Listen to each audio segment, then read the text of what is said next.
Okay, thank you all for coming. Um, those of you who've been around long enough, God help you, to know the first book, variously called The Man Who Stole Jesus and other things. There's copies on the back.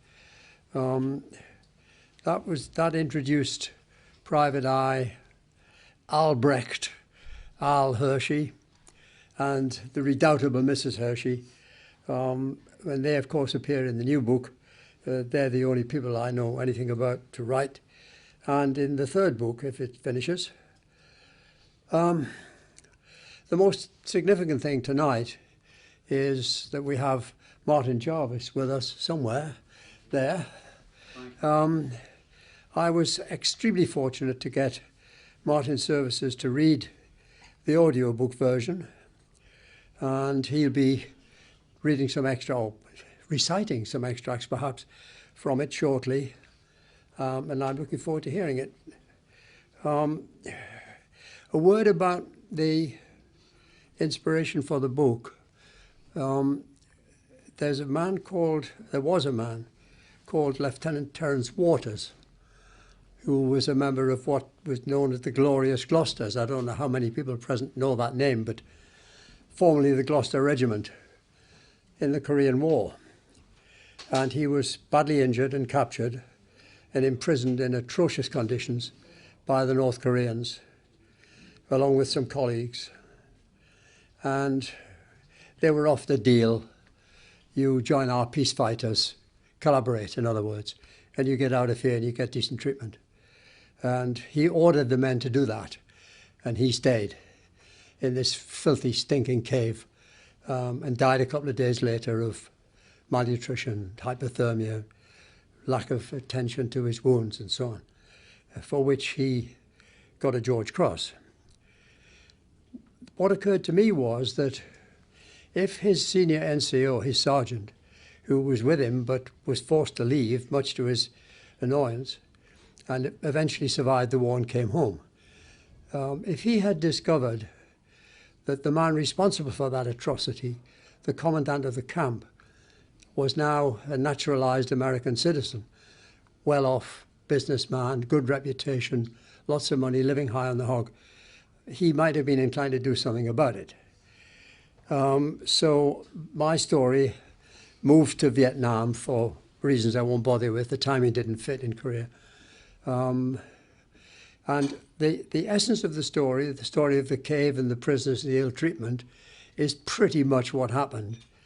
But from then on, it's a story of what the sergeant would have done, having discovered that the bad guy who did all this was now an American citizen and having a great time of it. So, in the story, Al is commissioned initially out of the back of somebody's hand, actually, to do what's called euphemistically a background check on this bad guy who's now got a new name and a new persona. And he thinks it's just a business thing. But he quickly finds out that the FBI, the CIA, the Secret Service, and the KGB are all mixed up in this mess. And, well, things get complicated and violent. But, you know, Al being Al, if you've read the first book, he can handle it. That's it, really, except some thanks. Well, thanks to all of you for coming, of course. Special thanks to various people. Martin, of course. My friend Rodney Benton Wood, discreetly hiding at the back, who told me all I needed to know and a lot more about Special Forces and introduced me to the Special Forces Club. And there's a scene set there, which is good fun. It's a wonderful place. And then, of course, to Andy Hayward. I can't see in these lights, but Andy Hayward, there he is, my agent, and Roger Elsgood, who, where's he? He's gone. He's high. Oh, there he is. He put all this together. And I must say, I didn't realize what that involves until you actually get here and see what has to be done. And he's done a great job. Thanks, Roger. One last word. As an engineer, or ex-engineer, I know that engineers are invisible. The writer, in this case me, the reader, Martin, their names appear. They just appear because that's how it works. But without the engineers to build that camera, for instance, that's running now, and to record the sound that Martin read, then of course there would be nothing, it would be pointless. So I just wanted to say a word for the engineers, and in particular for Luke. Where's Luke? Luke Nagy, who, he did a fantastic job, thank you. But there's a small snippet of extraordinary coincidence.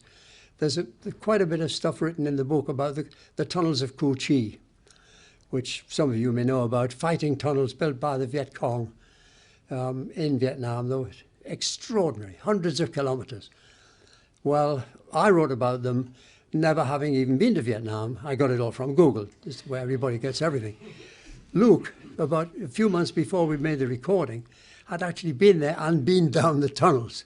So he was able to confirm that Google got it right. Thank you very much. Right, the last thing then is I hand over to Martin. And just a final word, and I'm not making this up, honest. When my wife first heard the first few chapters of what he'd recorded, she said to me, half seriously, I think, he's reading a better book than you wrote. Martin, please.